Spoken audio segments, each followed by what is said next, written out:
Hello and welcome to Searching for Service, brought to you by Rotary District 5950. I'm your host, Kelly Kirk. I'm Joe Kirk. And I'm Chad Larson. Before we introduce who our guest is today, Joe's going to remind us of our show's purpose. Our show's purpose is connecting people of service through stories of service. And we do that by, having amazing guests on, like David, and, make sure to connect people to service one way, shape, or form. And Rotary. And Rotary. And Rotary. Rotary. Yeah, and so our guest today, who Joe teased, is David L. Sheppard. He is a fellow Rotarian and past president for the Minnewaska Rotary Club and is currently serving as the service chair. Pumped. Let's get it going. Yeah. It's going to be a great show. Here we go. I'm your host, Kelly Kirk. I'm Joe Kirk. I'm Chad Larson. We'll be back.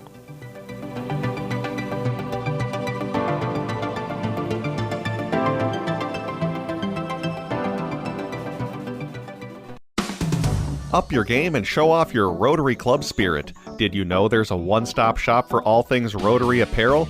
Russell Hampton Company is the world's largest provider of licensed Rotary branded merchandise. From apparel like hats, jackets, and shirts to banners, tents, and awards, they have it all. And most things are customizable. And they can handle orders of all sizes. Russell Hampton Company also has deep connections to Rotary. In 1920, the company founder was part of Rotary Club No. 1 in downtown Chicago. Russell Hampton Company models their business on the Rotary four-way test and gives back 10% of all purchases to Rotary, supporting its global work. So the next time you and your club are out on a service project, arrive with the right swag from Russell Hampton Company to promote your club and Rotary. Even non-Rotarians will want some of your cool hats, shirts, and jackets. Learn more at bestclubsupplies.com. That's bestclubsupplies.com. Rotary is a place for all community-minded people who want to serve their areas with the support of an international organization. Join Rotary to find service. Join Rotary to find inclusion. Join Rotary to find leadership. Join Rotary to find fun. Join Rotary to find friendship.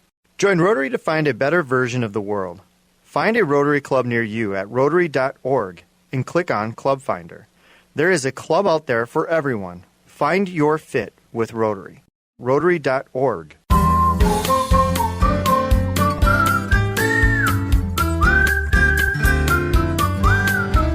Is it the truth? Is it fair to all concerned? Will it build good? Will it better friendships? Will it be beneficial to all concerned? When we pay it forward, it will be returned. Join Rotary to serve your community and the world with honesty, fairness, and goodwill. Our four-way test guides our actions every day. Is it the truth? Is it fair to all concerned? Will it build goodwill and better friendships? Will it be beneficial to all concerned? These values underpin our commitment to making a positive impact on the world. Learn more about your local Rotary Club and stop searching and start serving. And the song you're hearing right now was performed by the Rotary Club of Saskatoon, Natuna in Canada. When we pay it forward, it will be returned. Hello and welcome back to Searching for Service, brought to you by Rotary District 5950. I'm your host, Kelly Kirk. I'm Joe Kirk. And I'm Chad Larson. Before we introduce who our guest is today, Chad is going to remind us of our sponsorship. We want to thank Russell Hampton for sponsoring the show. They're the number one printer for Rotary in the country. If you're watching online, you can check out some of the swag we got on the table here, and mugs and cutting board, hats. I see their stuff all over now. Like it's really? Yeah, the reticular activating system has been activated. Here it is. Got the four-way test on the koozie. Yeah, they're great. Oh, that's pretty cool. And they can help you with your other printing needs, so reach out to Russell Hampton at russellhampton.com. Russell's going to correct you, though. It's the four-way beer test, by the way. So. Is it cold? I have a little closer. Is it ice cold? Is there enough for all concerned? So anyways, anywho, we have a very special guest on today, joining us from not up north. He is on a vacation right now, and we're a little envious of it. But his name is David L. Sheppard, and he is past president for his current Rotary Club. That's the Minnewaska Rotary Club, and he is also serving as the current service chair. Welcome, David. We're happy to have you.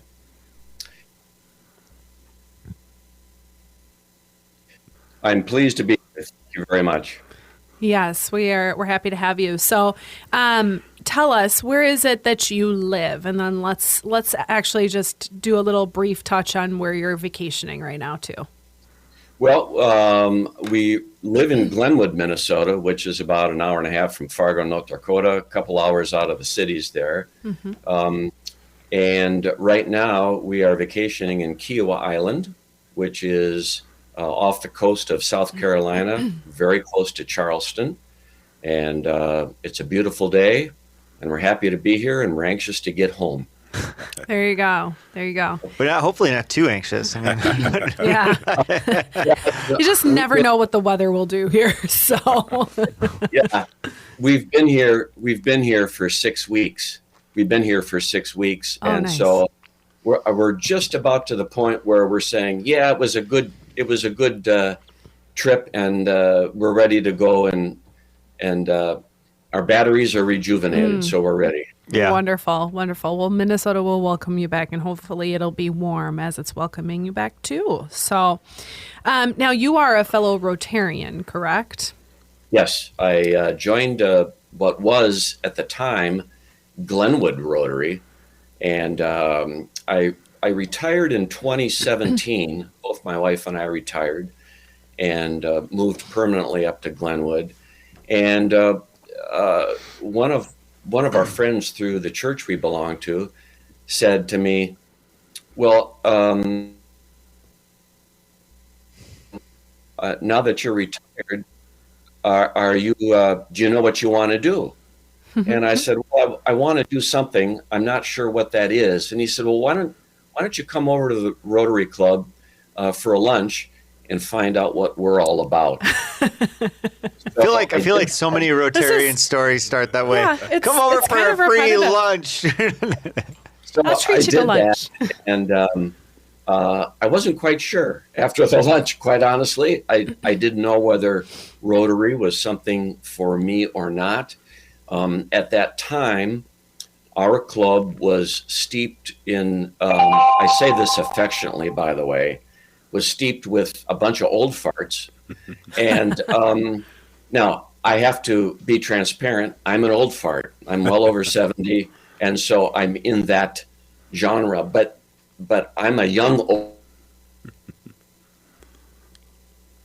Well, I wasn't sure whether it was for me. I came back for a couple of lunches, and then, of course, I met up with the very famous Lloyd, and Lloyd convinced me that I could help make a change in the club. And so really throughout the first 4 years, a whole bunch of younger thinking people joined the club, and we've kind of streamlined the club, updated the club. A lot of new members came in, a lot of younger members came in, and so we evolved into the club we are today, which is very service-based organization.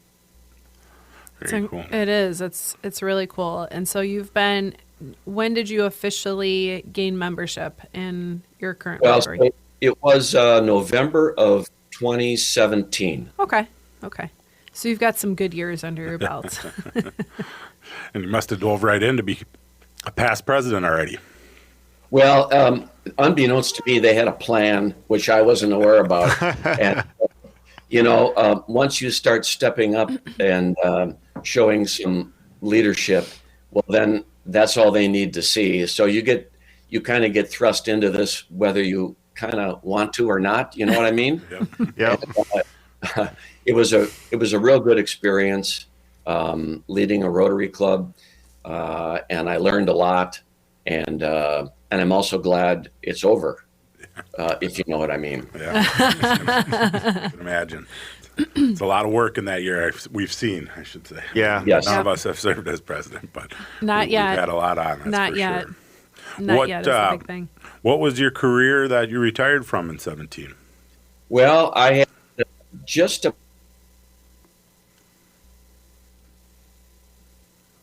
almost a 50-year career in the luxe menswear industry. I was a independent sales rep. I had my own repping agency. I represented 10 different companies. And I actually was the definition of a traveling salesman. I had 14 states, and I called on all the high-end stores in those cities and communities, and it was a great career. And I retired, however, right about at the right time, because people don't dress up like they used to. Yeah. And the whole world has changed with regard to apparel and so forth. So I kind of went out right up on top, and I didn't know that I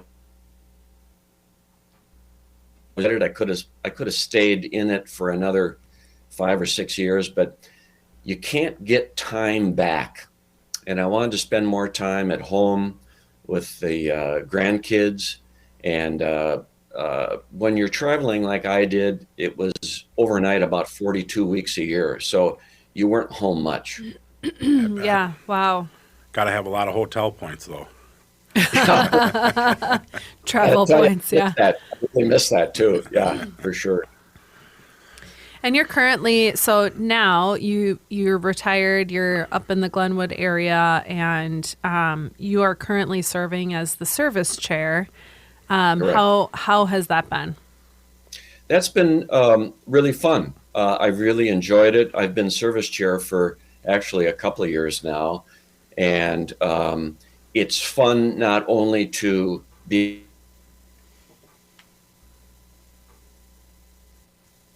it's fun to help get the people to perform the service. I enjoy reaching out to our club members and convincing them that I need them for this project or that project. And there is at times of the year it's quite time consuming, but I've got it honed down pretty good now, where I know what I need when I need it. And luckily for me, our club steps up. Whenever you ask for help, they're the first ones to say, yeah, let's go. That's really wonderful, and just a testament to Rotary as a whole. Yes. Yeah. David, do you have a favorite service project you guys have completed? So when Pope County Food Drop is once a month, and we meaning Pope County, because that's where we live, through the United Way, they bring food to a specific church, and then it's up to church volunteers and Rotary members who volunteer to pack the food in bags, and then that takes about 4.5 hours. And then from about 1 to 4 o'clock, people come and pick up their food. Okay. And it's always quite moving because you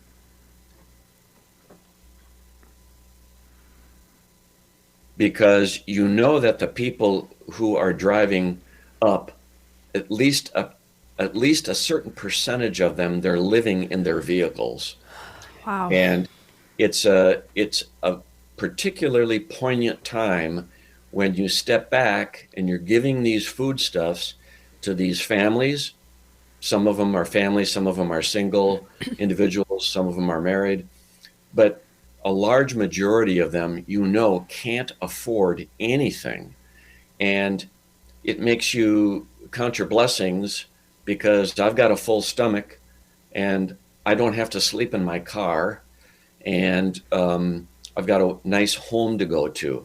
So now, not all of the recipients are in quite that bad shape, but it really makes you realize that food insecurity is all around us. And even if you don't see it, lots of times we don't see these things, but we hear about them, we read about them. But when you see it firsthand, it really makes an impact on your life. And the Rotarians in our club who volunteer for this every month, it's really impacted everybody, and they love it because they can show kindness and love and understanding to people who really need it quite badly. That's so good. And I bet it's, like you said, it's just a moment to express gratitude for the things that we have Yes. that others do not. Well, and you talk about impact too. I mean, it has to have a huge impact within the county. So, I mean, the need is so high and endless, but being able to meet some of that need is got to be really gratifying. It is. And, isn't that what service, at least a part of service, is all about? Is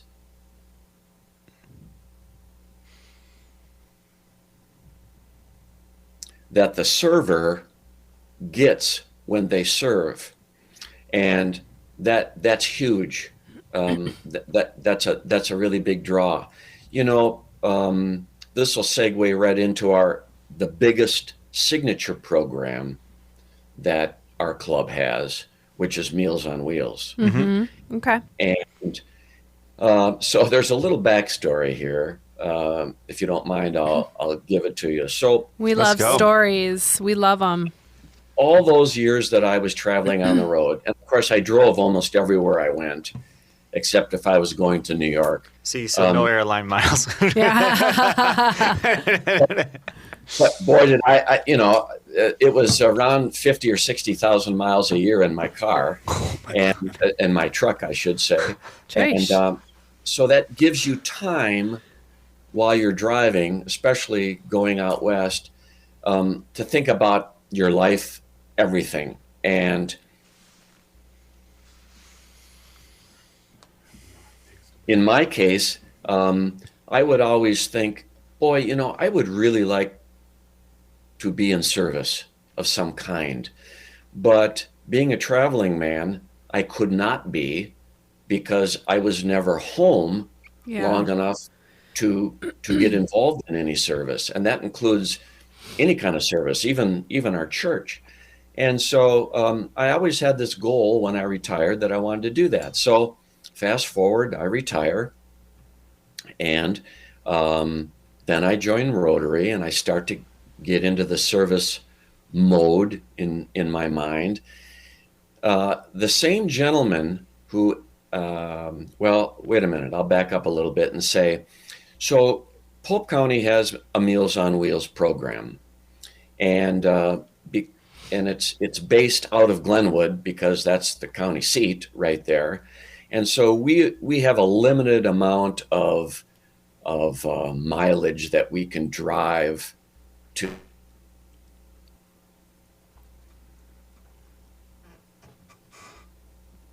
And the program, Meals on Wheels in Glenwood, was having a problem keeping drivers or getting drivers for the need that was really within the Glenwood, Starbuck, Villard area. And there was a piece in the paper, the Polk County Tribune, in the opinion piece, that a resident wrote who was a driver. And he made it clear that, listen, our program is going to come to an end. If we can't get more drivers, then we're going to just have to close up shop. So at that time, I had started already at Meals on Wheels, just as a singular driver, and was getting used to all that. And I read the piece, and the guy who invited me to join the Rotary lunch one day said, because he read the same piece, and he said, David,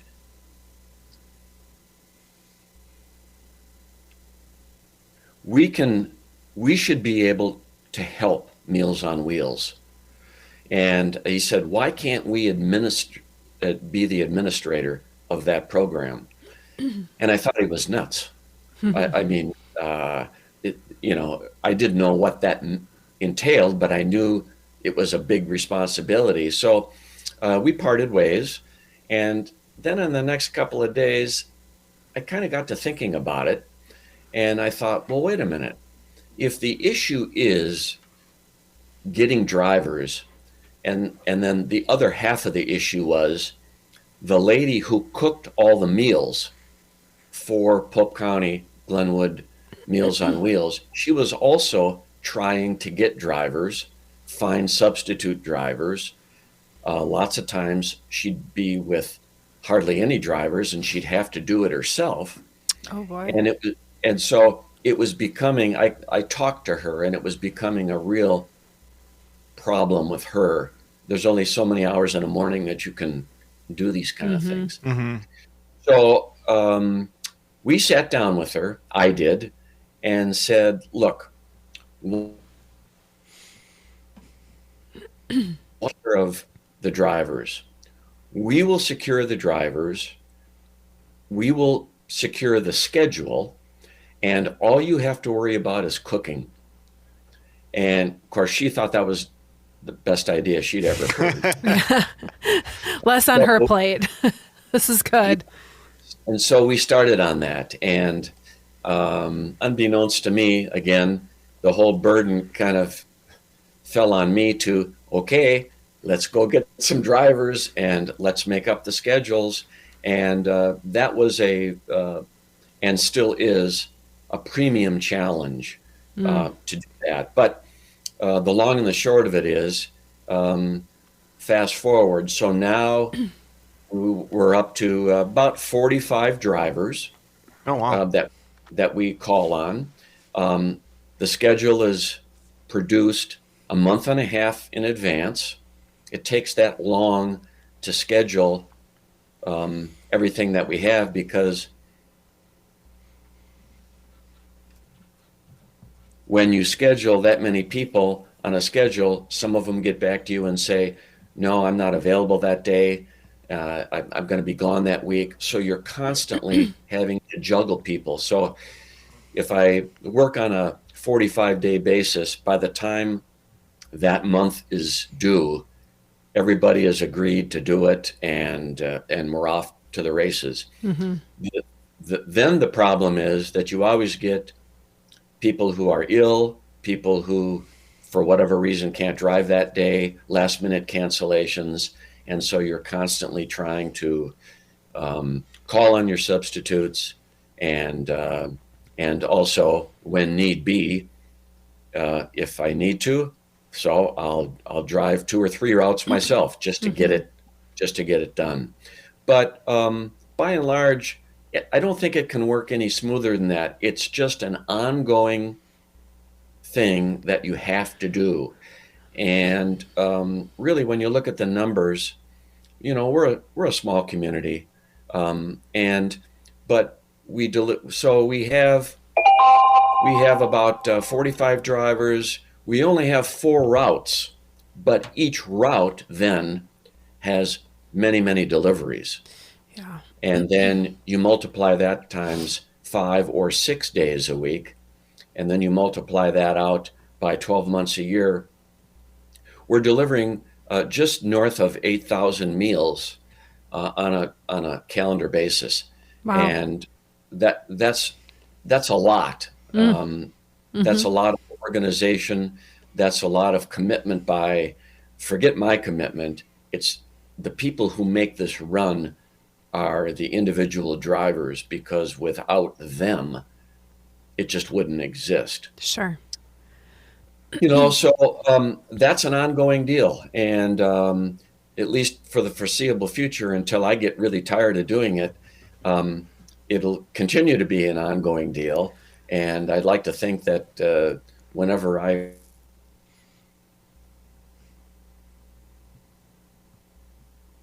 then have somebody that I could train in my place. What percentage of the drivers are Rotarians? Well, it started out initially where once we took over the program, probably half the drivers were Rotarians.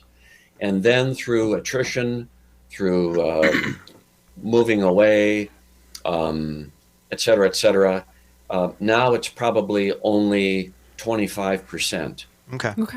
Yeah, and that's so a lot of Rotarians, they kind of want to do that, but they're kind of afraid. I'm not sure why, but there seems to be a fear factor of going up to somebody's house, knocking on the door, and providing them a meal. And delivering isn't for everybody.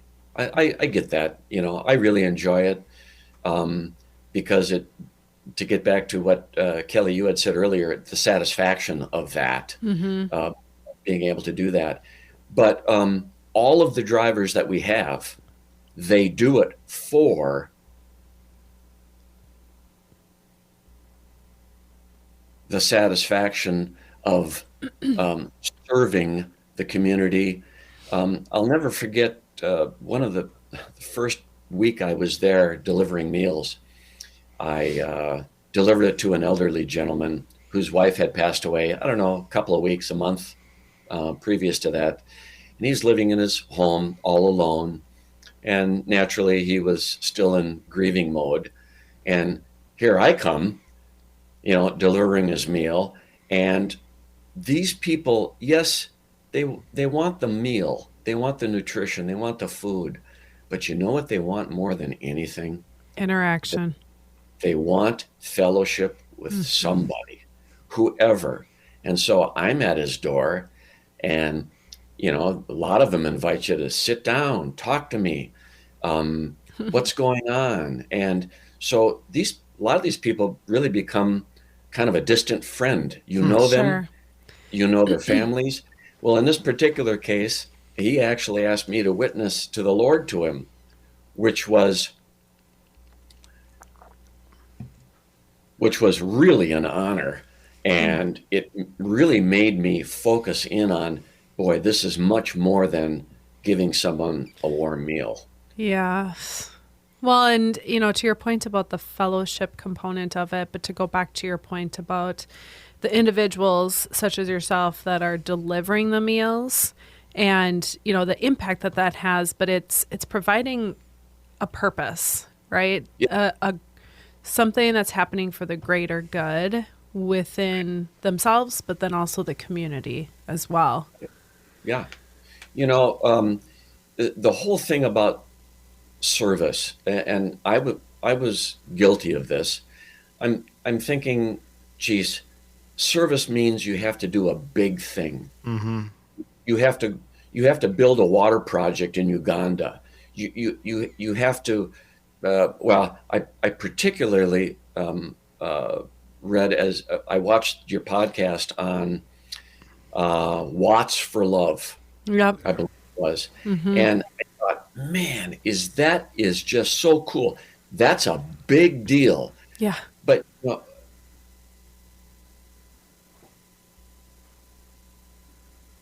But service doesn't have to be a big deal. Service can be something as small as delivering a meal. It could be raking your elderly neighbor's yard.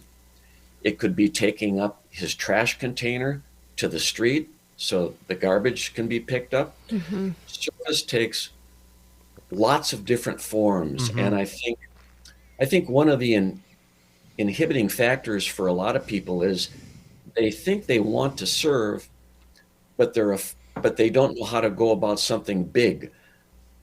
We're trying to sell them on think small. Think small.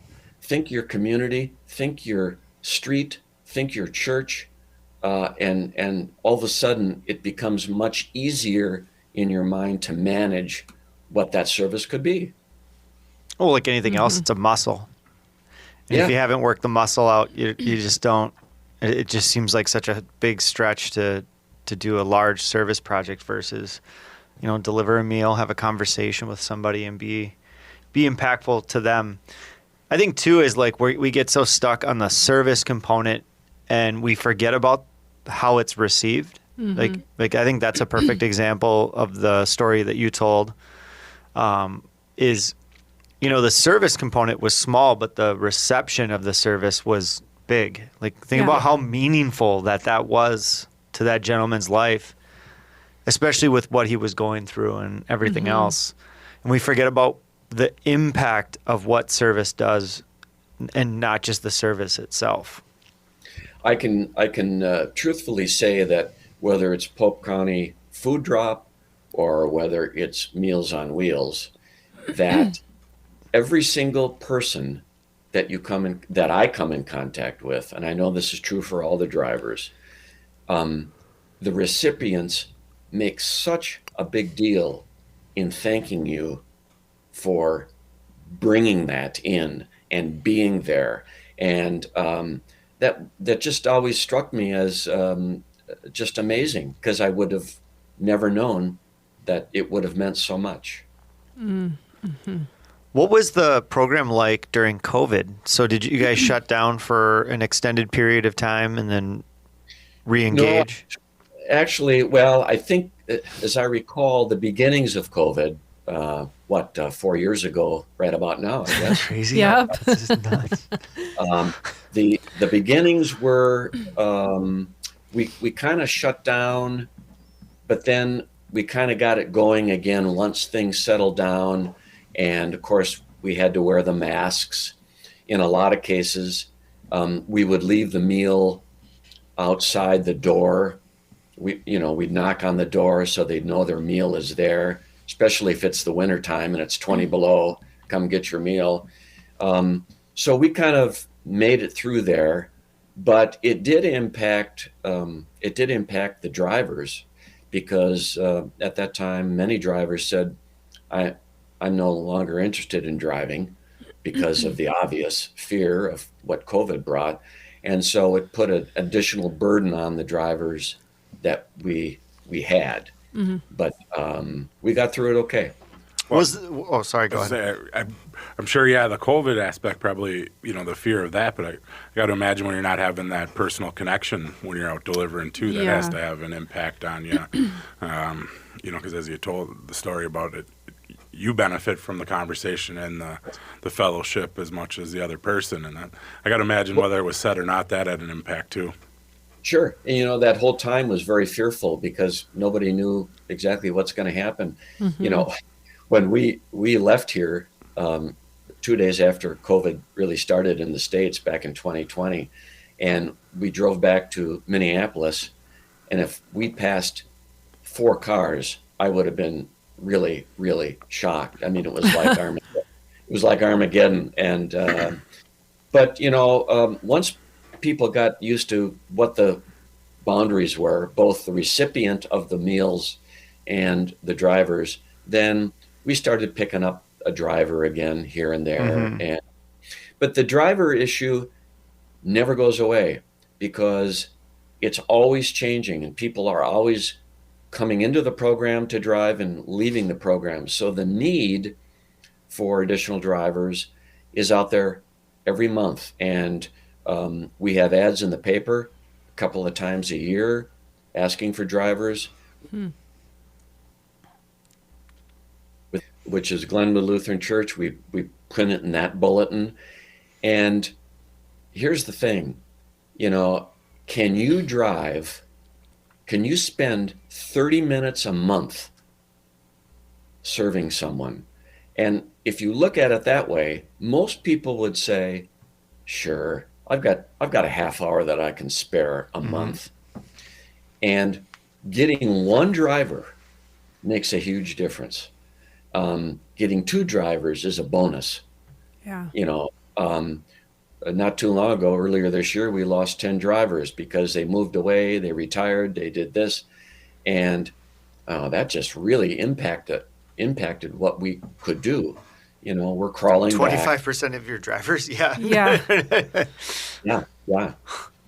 Have you ever tapped other Rotary clubs that are close in need for drivers, or do you?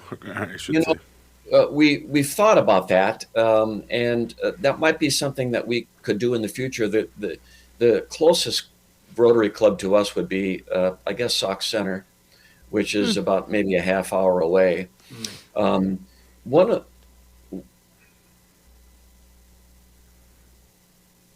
of the problems is if you expand the program, then and the drivers come from that far away. Well, it's really hard to get a driver to drive a half hour in to get the meals, do a route, and then drive another half hour back. You're asking a lot of somebody who probably may or may not have that much time to spare. Sure. In the winter months, I'd imagine sometimes you deal with some tough roads. Not this year. Yeah. But does that have a pretty big impact at times when we have a winter? It does. There's always a certain amount of drivers, particularly elderly drivers, who, when it snows, when I wake up in the morning and we've got 3, 4, 5 inches of snow on the ground, I know I'm going to have cancels.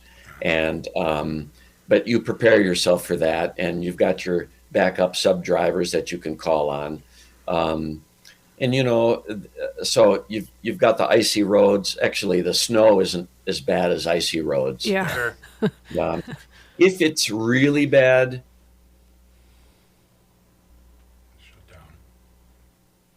then Meals on Wheels will close for the day, and we'll make an announcement on the local radio station that no one will be getting their meals. Okay. Well, Which is kind of a bummer. Yeah. Do you go make them up the next day, or just keep on the regular schedule? We'll just keep on the regular route. Yeah. okay. Yep. Gotcha. Yeah, I could see that cascading on you. Yeah. Where You know, David, you had mentioned that, so not only do you have this service component through Meals on Wheels, but you do quite a bit of service through your church as well. Do you want to touch on that? Sure. Let's go back to a comment earlier. Service can mean anything when you're serving. When you're serving, and in my heart, serving God means serving others. And so this is a way that I can serve my Lord by serving his children. In the church itself, which is Glenwood Lutheran Church, I'm on the board of trustees.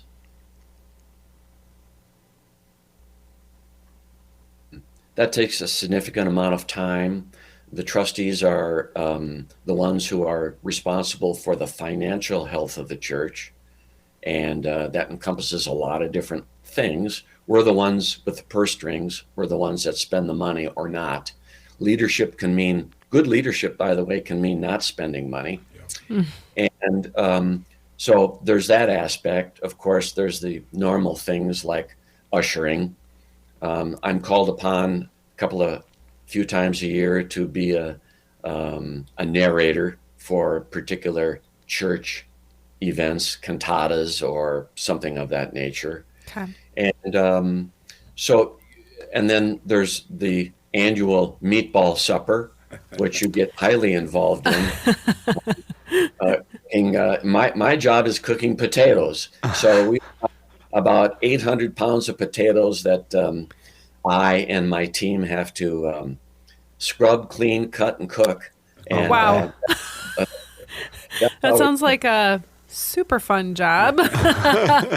You better be good at it by the end of that, Oh my right? God. The repetition. When you said meatballs, I was thinking spaghetti, but I should have assumed with a Lutheran church it was probably Swedish meatballs. There you go. So I went to SNL, but all of that work is fun because what does it create? It creates fellowship.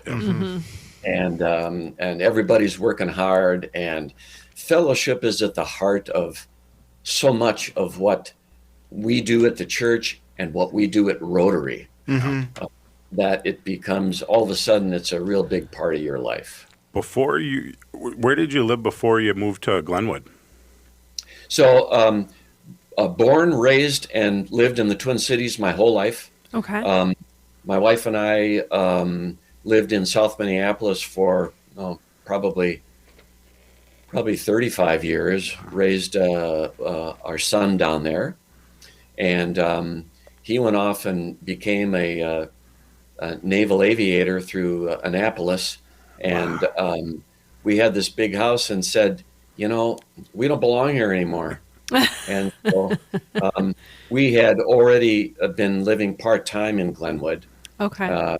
And so we decided to make a permanent move up there. And then we expanded our living quarters a little bit, and living on a lake, it's a dream. And talk about blessings overflowing. We're a perfect illustration of that. I gotta check out this Glenwood area. It seems to be quite popular. I gotta check beautiful. out what the buzz is all about. That's funny because Lloyd is a beekeeper. Yeah, I know. Keep her on the lake. I do want to mention something that, and I really like that we touched on your church service as well as your Rotary service, because, this show's about finding service wherever you can. And, Yeah. we had Mark Shockey on and talking about the relationship, that for him, and I think it's important to talk about that service comes in many different forms and many different functions. Absolutely. And it's important to make sure that it's flowing through all of them. Instead of just being a Rotarian, serving as a Rotarian, it should impact your life in all ways as well. Yeah, leads Yeah. to Definitely. fellowship too. Very well put. When you moved up there, had you full time? You were there part time for a while. Did you know a lot of people before you made the full time move from being there for a while, or did it really No. get entrenched when you made the full Just time? people. We knew some people through church, even though we weren't living there at the time. We knew some people, but I didn't really get to know a lot of people on a personal basis and become friends with. Rotary really propelled that. It made that happen. And then once you're in Rotary, well, then Rotary opens all sorts of doors for developing new friendships. Yeah. And so, that's one of the benefits that I don't think is talked about enough at Rotary, is that it just opens up doors of everything in your life. That's why I asked. I was hoping that was going to be the answer. But I assume because I've talked to a couple other people, in my short time in Rotary that have said the same thing, whether they've been transplants or moved to a new area or retiring and now have time, Yeah. and they didn't have a large network of friends and fellowship, and Rotary has been that avenue. And it's I'm sure glad I that we work with a ton of relocation clients, and I'm always like, get involved in your local Rotaries. It's Yep. typically a lot of your city officials are there, your school board, school people, police, fire, small business, everything that you can think of Yeah. that can connect you very rapidly. and Yeah. develop the friendships. Yeah, you don't have to be a big Rotary club to be an effective Rotary club. Oh, yeah. I know down in the cities there are some huge clubs that have zillions of members. We're kind of envy that a little bit, but on the other hand, in our own little way, we're as effective in our clubs as big clubs can be. There is this thinking. It's like that big Uganda water project. I gotta be involved in a big club. You don't. Small clubs can be just as effective and sometimes a little easier than the big clubs. Yeah, absolutely. Well, we have just a few more minutes here, David. I think maybe the last question we could end on is for those who are listening to the show right now and maybe are not Rotarians or just are unsure of what the next steps could look like, what's some advice that you would give them? I guess the advice I would give would be to, especially if they're inclined to maybe want to get involved in service, but even if that's not on their mind right now, go online and read all about Rotary. There is a ton of information about Rotary and what the mission is and what Rotary does. And now, because Rotary has really changed a lot, especially in the last 2 to 3 years, where these clubs, I think, especially small clubs, really bring your passion to Rotary. If there's somebody out in the community that has a passion for, It could be whatever, Animal Humane Society. Let's just say that. Come to Rotary and then make the local Animal Humane Society one of your passions and something that you love and you consume. And I think that that's one of the things that Lloyd really pounded into my brain is bring what you want to do to this club and do it. Good advice. Yes, it is. Do your research. I appreciate that. David's the first person to say, hey, just go and research Rotary. Yeah. We've had, 80 interviews? So many, The first yeah. one to say, hey, just go and Just do the research Rotary. research. Yeah, I sounds think like it's from so his- simple. From his experiences, what we always hear is go to a club meeting, and, Yeah. and Yeah. that didn't convince that. Yeah. It doesn't work. That doesn't entry point always doesn't work, work. yeah. So, if you learn about it before you get there or after, Yeah. that can help too. Yeah. Yep, Well, absolutely. this just was such a pleasure, David, to have you on and learn more about you and your background and your, the service that you do in many ways, shapes, and forms. So thank you for carving out time on your vacation. My pleasure. Thanks, guys, and I enjoy your podcast a lot, and I think you're doing the Lord's work. Thank you so much. Oh, thank you. That was really, you. really kind of you. Have a great day. Thanks, Okay, everyone, bye for listening to our guest today, David Sheppard. I'm your host, Kelly Kirk. I'm Joe Kirk. And I'm Chad Larson. We'll be back.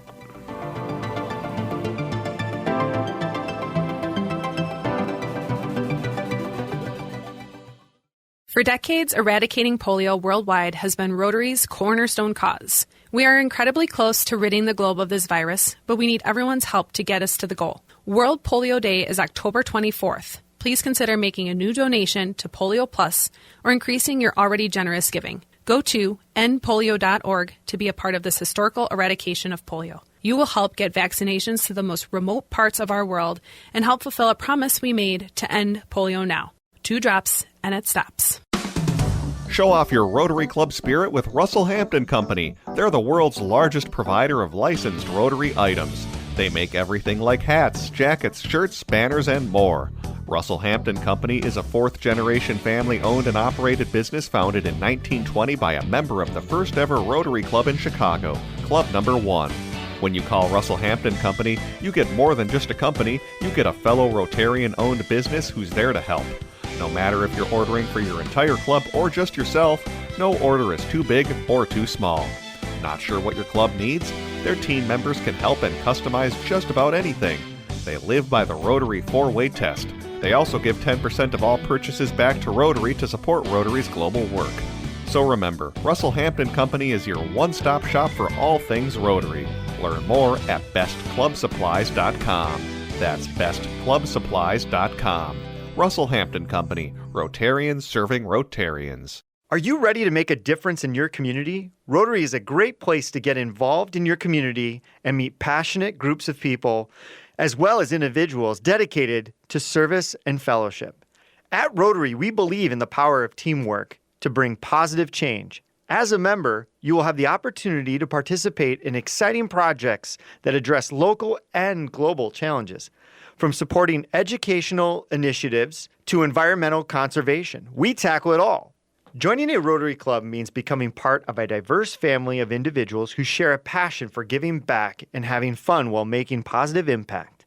With projects and events that enrich your community, there's something for everyone, from local initiatives to international collaborations. It doesn't matter what culture or country you come from. What matters is that you want to belong to a group that strengthens communities and creates lasting change. There's a place for everyone at Rotary, regardless of age or background. Learn more by searching for a Rotary Club in your community and visiting. Together, let's make a difference. Rotary, people of action. Hello, and welcome back to Searching for Service, brought to you by Rotary District 5950. I'm your host, Kelly Kirk. I'm Joe Kirk. And I'm Chad Larson. That was a really nice episode. Yeah, it was. Aren't they all, though? Yeah, they really I mean, are. we're all just enjoying this thing. A few minor technical, but it really, Yeah. we worked through it, and I thought David really had a good message and had told a good story. He was a super trooper getting through those technical difficulties. Yeah. What I appreciated about David and his story is that he started to, towards the end of that interview, connect the dots for us as the listeners on all of the different ways that you can serve and then how it creates fellowship. Like that was a word that I put down and I circled in big, like a big circle around it. So Yeah, and focusing again on small service. I think what I love about this show is we've focused on both. Yep. Large scale service where you're like, wow, hundreds of thousands of people are being impacted by this service project. And then his story where he talked about just helping a gentleman that was grieving from his wife's passing, and you're like, can you imagine the impact of that conversation to that gentleman that was? And and it's just the interaction that is so desired. Yeah.